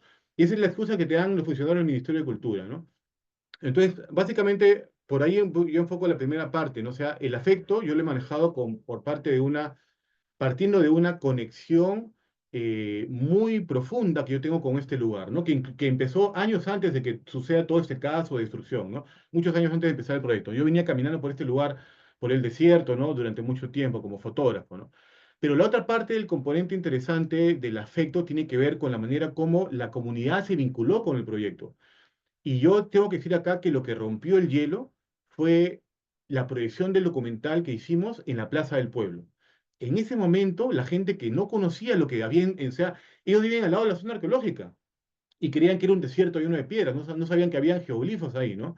Iban a sembrar todo, entonces la gente, había mucho desconocimiento, ¿no? Entonces, la presentación del documental fue sobre todo, el público mayoritario eran los escolares del colegio que los llevó la profesora Hetzel Álvarez, que fue luego mi brazo derecho, digamos, en la institución educativa, y esa película, me acuerdo que causó un shock también, ¿no? O sea, la gente se dio cuenta de que tenían un tesoro y que lo estaban perdiendo de manera acelerada. Entonces, ellos mismos se acercaron a mí y buscaron, me pidieron, ¿qué más se puede hacer? No va a continuar, profesor, que va a seguir filmando, todo. Entonces, prácticamente lo que yo hice fue que apenas tuve la oportunidad al año siguiente, conseguí el apoyo de la universidad para financiar un proyecto de investigación y de intervención.